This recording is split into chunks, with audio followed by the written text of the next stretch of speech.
Magandang araw mga bata! Handa na ba kayong makinig sa ating panibagong kwento? Ang kwento natin ngayon ay may pamagat na Ang Ampalaya sa Pinggan ni Pipo. Hindi mahilig sa ampalaya si Pipo. Napakapait kasi! Kahit anong luto ang gawin ng kanyang nanay, ayaw talagang kumain ni Pipo ng ampalaya. Ako ang bahala, wika ng kanyang tatay. Nagluto ang tatay ni Pipo ng ampalaya con carne. Pinagluto kita ng ampalaya con carne, wika ng tatay ni Pipo. Kumain ka, masarap iyan. Ayaw ko po, sagot ni Pipo. Mapait. Masustansya ang ampalaya con carne, wika ng tatay ni Pipo. Lalo na kapag inulam mo sa kanin, may enerhiya ka na, lalaki ka't lulusog ka pa. Ayaw ko po, sagot ni Pipo. Mapait. May panghimagas na akong inihanda para sa iyo, wika ng tatay ni Pipo. Gusto mo ng panghimagas? Kainin mo muna yung ampalaya con carne mo. Ayaw ko po, sagot ni Pipo. Mapait. Pwes, tugon ng tatay ni Pipo. Ayokong may nagsasayang ng pagkain. Hindi ka aalis ng hapagkainan hanggat hindi mo nauubos ang pagkain sa iyong pinggan. Tahimik na nananatiling nakaupo si Pipo.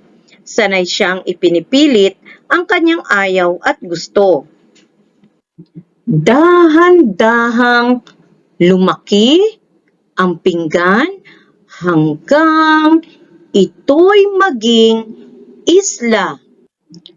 Kahit saan lumingon si Pipo, tubig lang ang kanyang nakikitang pumapaligid sa isla.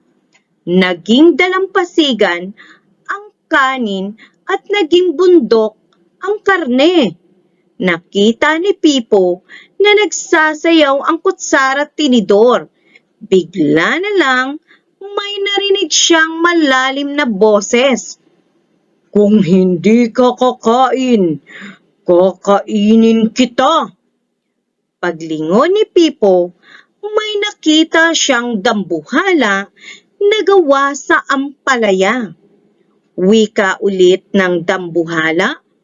Kung hindi ka kakain, kakainin kita.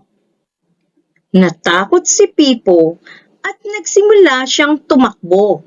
Hinabol siya ng dambuhalang ampalaya. Dahan-dahang inaabutan siya nito. Saklolo! Sigaw ni Pipo. Narinig siya ng kutsara at tinidor. Agad-agad na nilapitan siya ng dalawa para tulungan. Hinarangan ng tinidor ang dambuhalang ampalaya habang kinakausap ng kutsara si Pipo. Dali, wika ng kutsara. Kailangan mong umakyat sa bundok ng Monte Carne. Nasa ituktok ng bundok ang sagot sa problema mo.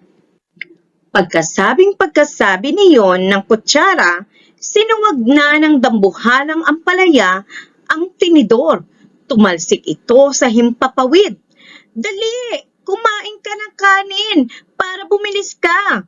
Huling habilin ng kutsara bago ito naman ang sinuwag ng dambuhalang ampalaya. Mag-isa uli si Pipo. Kaharap ulit niya ang dambuhalang ampalaya. Kung hindi ka kakain, kakainin kita. Sumugod kay Pipo ang dambuhalang ampalaya. Dali-daling dumakot ng kanin si Pipo at isinubo niya ito. Napuno siya ng enerhiya at nakalayo siya sa dambuhalang ampalaya. Hindi nagtagal, narating ni Pipo ang bundok ng Monte Carne. Napakataas pala nito. Hindi makita ni Pipo ang ituktok ng bundok mula sa paanan.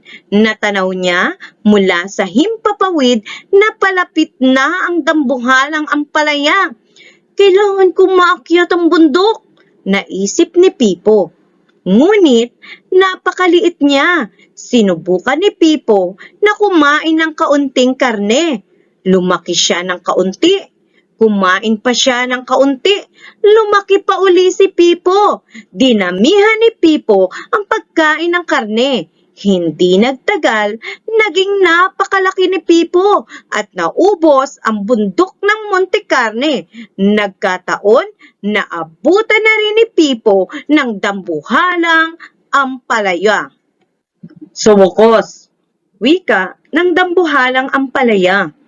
Wala ka nang matatakbuhan. Wala ka na ring mapagtataguan. Humanda ka na't kakainin na kita.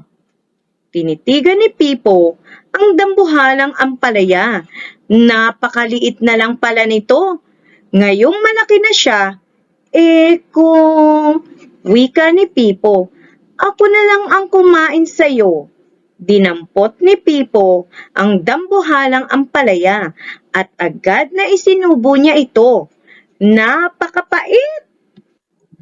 Pero lumusog ang kanyang pakiramdam. Kinain agad ni Pipo ang dalampasigan na kanin at ininom niya ang dagat na tubig. Hindi nagtagal, nalunod rin ni Pipo ang pait ng ampalaya.